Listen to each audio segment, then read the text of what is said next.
কিন্তু এতিয়া কথা হ'ল আটাইতকৈ ডাঙৰ কথাটো হ'ল আজি ঘটনা হৈ যোৱা 7 দিন পাৰ হৈ গ'ল। এই মুহূৰ্তলৈকে কিন্তু যিটো প্ৰতিষ্ঠানৰ দ্বাৰা ঘটনাটো সংঘটিত হ'ল, যিটো প্ৰতিষ্ঠানৰ টেকনিকেল ডিফেক্টৰ কাৰণে আজি তাৰিখত আমাৰ খিলঞ্জীয়া অসমীয়া ৰাইজে ভুক্তভোগী হ'ব লগা হৈছে। এই SK পেট্ৰৰ স্বত্বাধিকাৰী শ্ৰী আগলা কিন্তু পলাই আছে ক'ৰবাত মুম্বাই দিল্লীত গৈ পলাই আছেগৈ। তেওঁ ইয়াত ৰাইজৰ ৰোষৰ বলি হোৱাৰ ভয় পলাই আছে।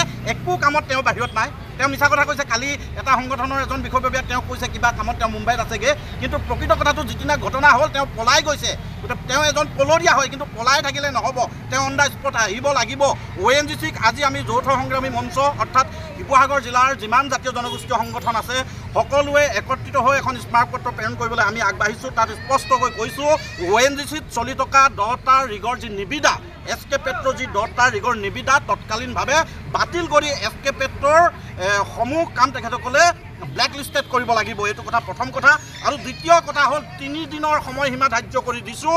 3 দিনৰ ভিতৰত শ্ৰী আগৰৱালাই শিৱসাগৰলৈ আহি তেখেতে তৎকালীনভাৱে তাৰ যিসমূহ ক্ষতিগ্ৰস্ত পৰিয়াল প্ৰথম অৱস্থাত আৰম্ভিক 2 লাখ টকাৰ এটা তেওঁলোকে কম্পেনচেশ্যন দিব লাগিব।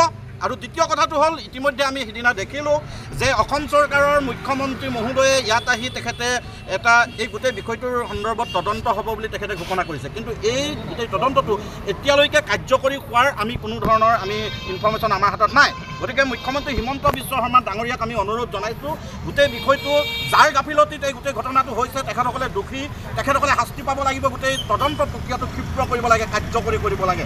আৰু দ্বিতীয় কথা হ'ল গোটেই ঘটনাটোৰ সন্দৰ্ভত সম্পূৰ্ণ তাত যিসমূহ পৰিয়াল ক্ষতিগ্ৰস্ত হ'ব, সম্পূৰ্ণ তাত কেৱল মাত্ৰ জনসম্পদৰে লোকচান হোৱা নাই, তাত পশু পক্ষী তাত খেতি কৰিব পৰা অৱস্থা নাই, তাত আজিৰ তাৰিখত মানুহে উশাহ লৈ জীয়াই থাকিব পৰা এটা পৰিৱেশ নাই। ONGCয়ে সম্পূৰ্ণ দায়িত্ব কিন্তু ল'ব লাগিব।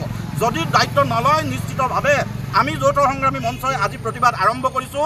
যেতিয়ালৈকে ভুক্তভোগী পৰিয়ালসমূহে ন্যায় নাপাব তেতিয়ালৈকে কিন্তু আমাৰ যি প্ৰতিবাদ, আমাৰ যি সংগ্ৰাম, আমি এই সংগ্ৰাম কিন্তু চলাই গৈ থাকিম।